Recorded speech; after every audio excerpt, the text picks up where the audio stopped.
Good morning all of my dear student. हम लोग chemistry पढ़ेंगे। केमिस्ट्री हम लोगों ने 4 लेक्चर हो चुके केमिस्ट्री का। हम लोगों ने 4 लेक्चर पढ़ा, आज 5वां होगा। तो हम लोग केमिस्ट्री में आज ये सीखेंगे कि रासायनिक अभिक्रिया कितने प्रकार की होती है। Type of chemical reaction. तो टाइप ऑफ केमिकल रिएक्शन कितने प्रकार की रासायनिक अभिक्रिया होती है उसको आप लोग देखेंगे।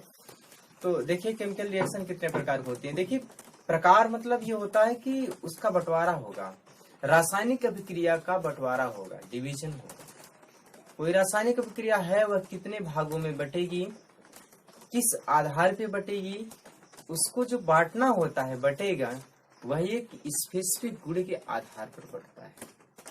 कोई रासायनिक अभिक्रिया बहुत प्रकार की होती है, अनेक प्रकार की होती है, और जो प्रकार होते हैं ना उनके जो गुण होते हैं वो आपस में मिलते जुलते रहते हैं। लेकिन कुछ विशेष गुण ऐसे होते हैं जो आपस में मैच नहीं करते हैं। उन्हीं विशेष गुणों के आधार पर रासायनिक अभिक्रियाओं को क्या करते हैं, प्रकार में डिवीजन होता है। तो उसको देखते हैं कितने प्रकार का होता है। इधर लिखा है, देखिएगा। हम कहेंगे कि रासायनिक अभिक्रिया विभिन्न प्रकार की होती है।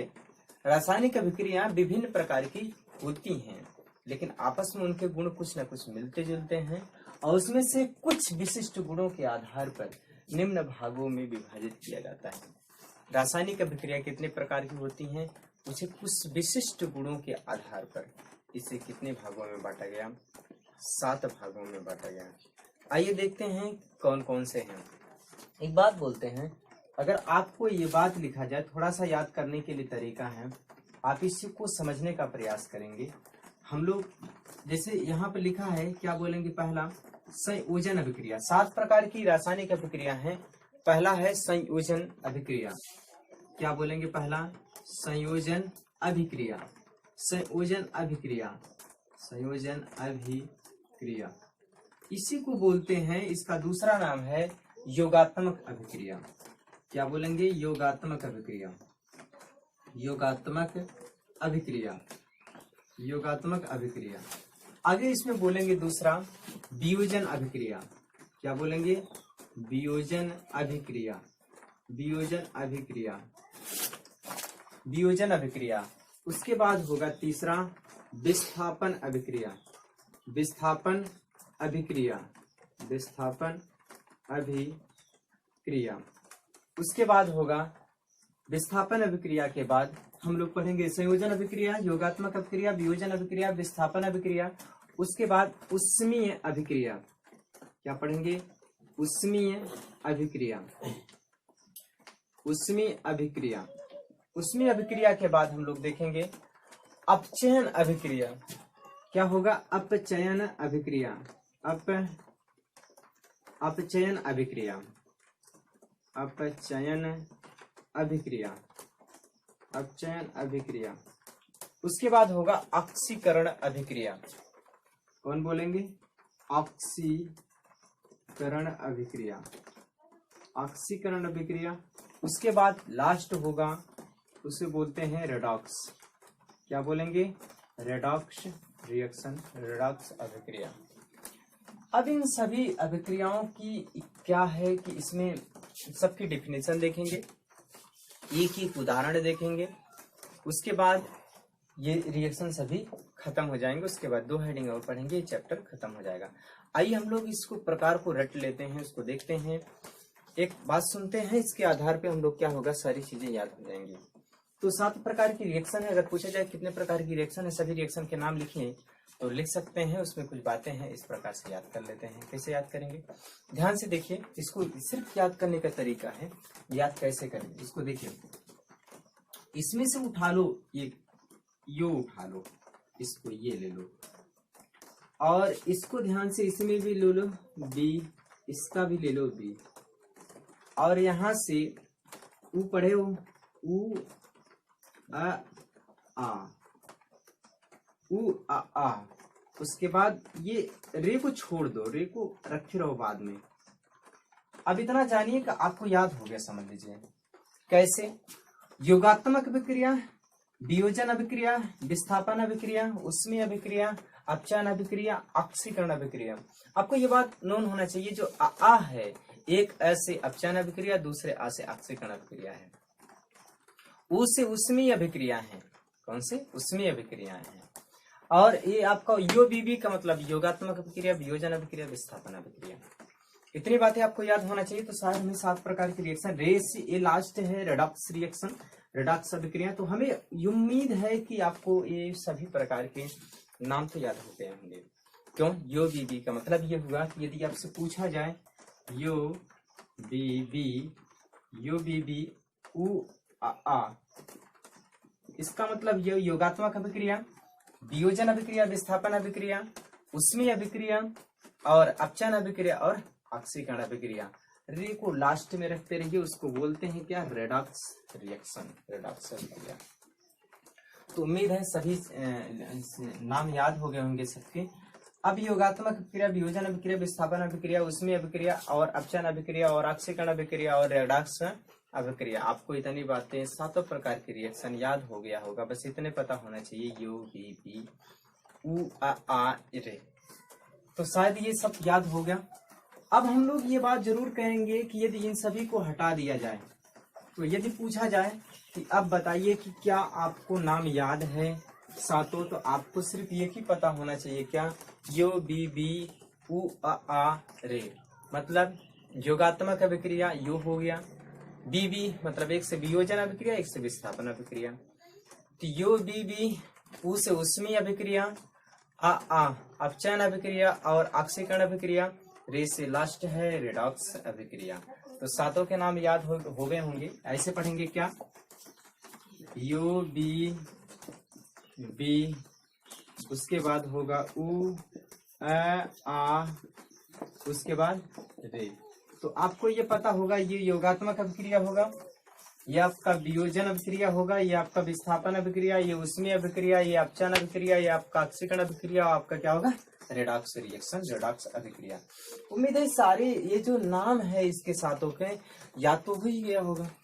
चलिए ठीक है, इस आधार पर अगर हम नाम लिखना चाहें तो उसे मन में तो याद होगा। यूबीबी उ क्या बोलेंगे? यूबीबी उ आ रे मतलब क्या होगा? यहाँ पर इसको बोलेंगे संयोजन अभिक्रिया या फिर योगात्मक अभिक्रिया। इसी का नाम देते हैं, क्या बोलते हैं? योगात्मक अभिक्रिया। अभिक्रिया नहीं लिख रहे हैं, योगात्मक केवल लिख रहे हैं। तो आप ये माइंड करिएगा योगात्मक अभिक्रिया। अब यहाँ पे क्या है? ये आपका होगा वियोजन अभिक्रिया। कौन अभिक्रिया? वियोजन अभिक्रिया। यहाँ पे क्या होगा? विस्थापन अभिक्रिया। यहाँ पे क्या होगा? आपका उष्मीय अभिक्रिया। यहाँ पे क्या होगा? अपचयन अभिक्रिया। और आपका क्या होगा? ऑक्सीकरण अभिक्रिया। और ये आपका क्या होगा? Redox reaction.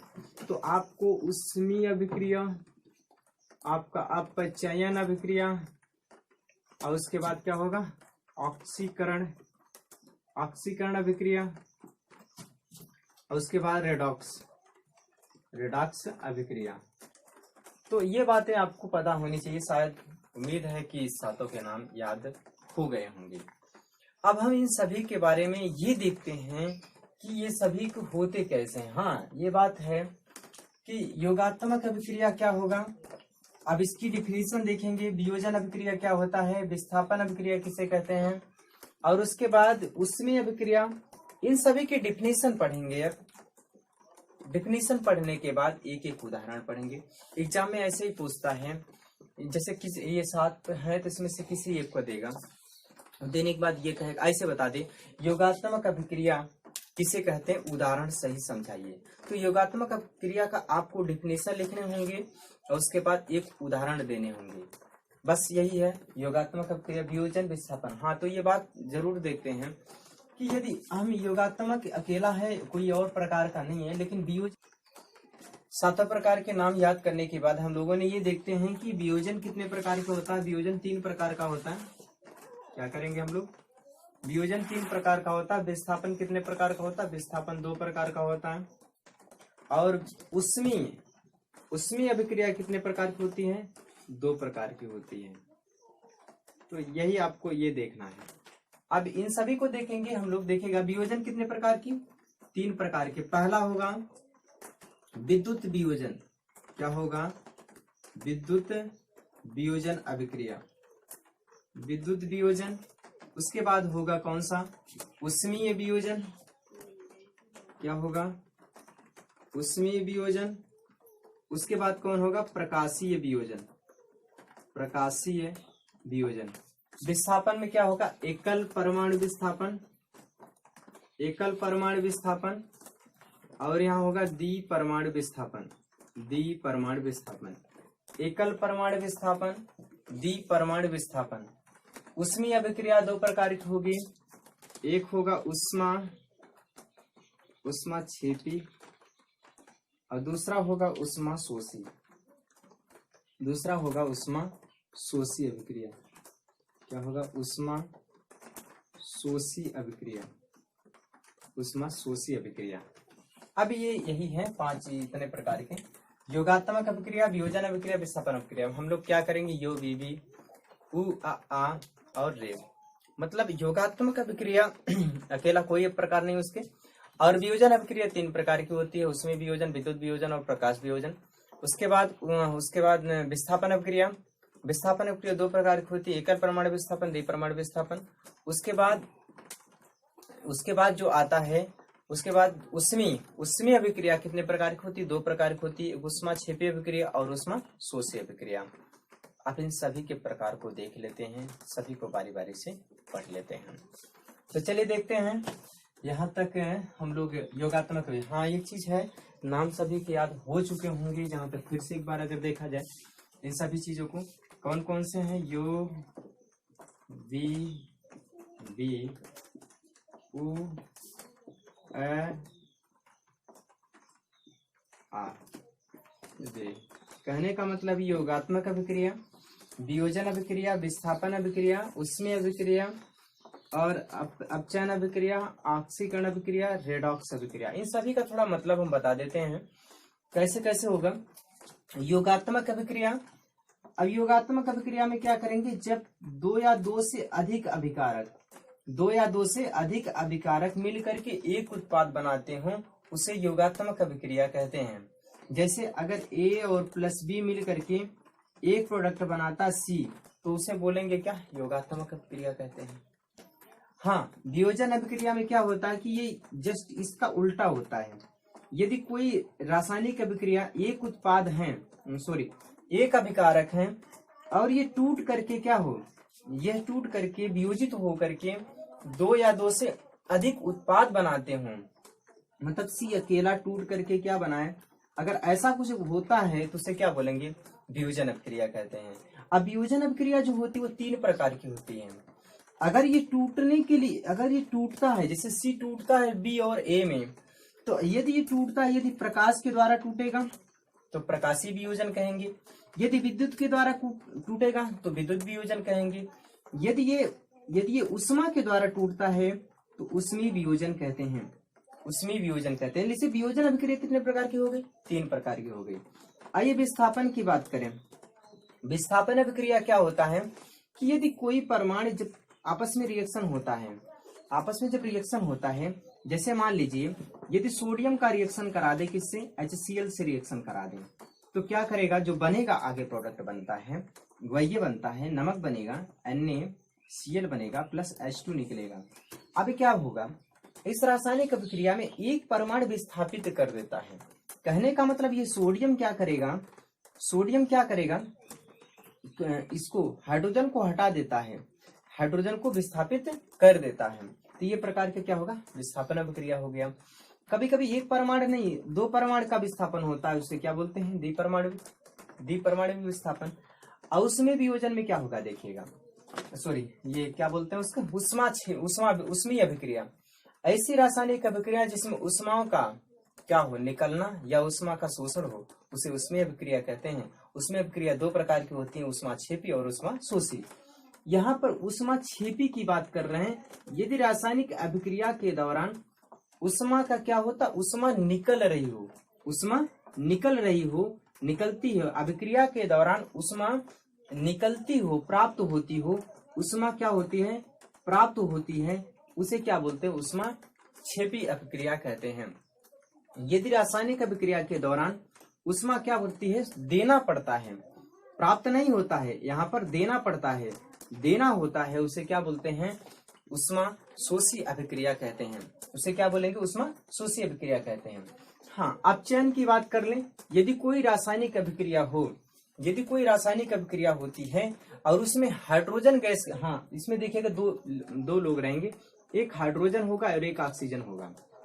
देखिए अपचयन अभिक्रिया उसे कहते हैं, हाँ अपचयन और ऑक्सीकरण एक दूसरे के उल्टा होते हैं। यदि ऐसी रासायनिक अभिक्रिया जिसमें क्या हो, ऑक्सीजन निकल रहा हो और हाइड्रोजन क्या होता है, जुड़ रहा हो, उसे अपचयन अभिक्रिया कहते हैं। ध्यान रखना क्या होगा, ये हाइड्रोजन क्या कर रहा होगा, हाइड्रोजन यहाँ पर, ऑक्सीजन क्या होगा, निकल रहा होगा, ये माइनस हो रहा है और हाइड्रोजन क्या हो रहा है, जुड़ रहा है। यदि ऑक्सीजन निकल रहा है और हाइड्रोजन जुड़ रहा है, उसे बोलेंगे क्या, अपचयन अभिक्रिया। यहाँ पर जस्ट इसी का उल्टा, हाइड्रोजन क्या होगा, निकल रहा होगा, ऑक्सीजन क्या होगा, जुड़ रहा होगा, उसे बोलेंगे ऑक्सीकरण अभिक्रिया। और यहाँ पर क्या होगा, ऐसी अभिक्रियाएं जिसमें अपचयन भी होता हो और ऑक्सीकरण भी होता हो, ऐसे रिएक्शन को क्या बोलते हैं, रेडॉक्स रिएक्शन कहते हैं। अब देखिए डेफिनेशन तो सारी चीजों में नहीं करा दिया, डेफिनेशन सभी हो गए। अब आपको डेफिनेशन एक बार फिर से लिखाएंगे, उसको एक एक हेडिंग डलवा के उसको लिखाएंगे, उसके उदाहरण लिखवाएंगे, उसके बाद तब आपका कंप्लीट होगा। लेकिन एक बार फिर से उसको देख लेते हैं, सारी चीजों का समरी यही है, यही पढ़ना पड़ेगा जो अभी बता रहे हैं। योगात्मक अभिक्रिया में दो या दो से अधिक अभिकारक मिलकर के एक उत्पाद बनाते हैं, उसे क्या बोलते हैं, योगात्मक अभिक्रिया कहते हैं। अब ये वियोजन अभिक्रिया क्या होता है, एक अभिकारक वियोजित होकर के दो या दो से अधिक उत्पाद बनाते हो, उसे वियोजन अभिक्रिया कहते हैं। जब वियोजन की क्रिया होती है, हो सकता है किसके द्वारा हो सकता है विद्युत के द्वारा हो, या फिर ऊष्मा के द्वारा हो, या तो प्रकाश के द्वारा हो। यदि विद्युत के द्वारा हो तो विद्युत वियोजन, ऊष्मा के द्वारा हो उसमें वियोजन, यदि प्रकाश के द्वारा हो तो प्रकाशीय वियोजन कहते हैं। आगे विस्थापन की बात होगी तो विस्थापन में एक परमाणु होता हो तो एकल परमाणु विस्थापन, यदि दो परमाणु का विस्थापन होता है तो दो परमाणु द्विपरमाणु विस्थापन कहते हैं। आगे बता, ऊष्मा की बात कर, कोई रासायनिक अभिक्रिया में ऊष्मा का लेन देन होता है, या तो ऊष्मा देनी पड़ती है या ऊष्मा लेनी पड़ती है, उसमें ऊष्मीय रासायनिक अभिक्रिया कहते हैं। और रासायनिक अभिक्रिया दो प्रकार की होती है, ऊष्माक्षेपी, ऊष्माशोषी। ऊष्माक्षेपी का मतलब ऊष्मा क्या होती है, प्राप्त खुद में निकलती है, अभिक्रिया कराएंगे ऊष्मा उसमें से निकलेगी, तो उसे बोलेंगे क्या, ऊष्मीय अभिक्रिया, ऊष्माक्षेपी अभिक्रिया। और ऊष्माशोषी का मतलब उसमें लगता है, देना पड़ता है। ऊष्माशोषी अभिक्रिया क्या होगा, उसमें रासायनिक अभिक्रिया जिसमें क्या होता है, ऊष्मा को देना पड़ता हो, तो उसे क्या बोलते हैं, ऊष्माशोषी अभिक्रिया बोलते हैं, उसमें ऊष्माशोषी अभिक्रिया कहते हैं। आगे की बात करें, अपचयन अभिक्रिया ऐसी रासायनिक अभिक्रिया जिसमें हाइड्रोजन के क्या होता है, देना पड़े, ऑक्सीजन निकल रहा हो, उसे क्या बोलते हैं, अपचयन अभिक्रिया। अपचयन का जस्ट उल्टा होता है ऑक्सीकरण अभिक्रिया, ऐसी रासायनिक अभिक्रिया जिसमें ऑक्सीजन को जोड़ना पड़े और हाइड्रोजन को निकलता हो, ऐसी रासायनिक अभिक्रिया को बोलते हैं ऑक्सीकरण अभिक्रिया। रेडॉक्स की बात करें तो रेडॉक्स ऐसी रासायनिक अभिक्रिया जिसमें ऑक्सीकरण की क्रिया और अपचयन की क्रिया दोनों होती है, उसे रेडॉक्स अभिक्रिया कहते हैं। आज के लिए इतना ही देख लीजिए, उसके बाद हम लोगों ने अगली क्लास में हम लोग क्या करेंगे, इन सभी को एक एक को हेडिंग दे करके उसकी डिफिनेशन और उसके बाद उसका एक उदाहरण हम लोग इसकी सातों को पढ़ेंगे। उसके बाद दो हेडिंग और होगा, विकृत गणिता और संचारण, उसको भी पढ़ेंगे। मतलब इसके बाद वाली जो क्लास होगी उसमें क्या होगा, आपकी ये पहला लेसन आपका कंप्लीट हो जाएगा। उम्मीद करता हूँ ये बातें आपको अच्छी तरह से समझ में आई होगी। इसी तरह से आप लोग चैनल में बने रहिए, पढ़ते रहिए। हाँ, आपको यदि केमिस्ट्री या इसमें केमिस्ट्री के साथ साथ पूरी मतलब साइंस पूरी पढ़ाएंगे, उसके बाद इंग्लिश भी पढ़ेंगे हम लोग, उसके बाद मैथ चल ही रहा है और इंग्लिश भी स्टार्ट हो गया अब, और उसके बाद सोशल भी पढ़ाएंगे, बाकी सभी सब्जेक्ट को पढ़ाएंगे। आप लोग अच्छे से पढ़ते रहिए, नोट्स प्रॉपर बनाइए। हाँ, अगर आपको समझ में आता हो चैनल को लाइक, शेयर और सब्सक्राइब जरूर करिए।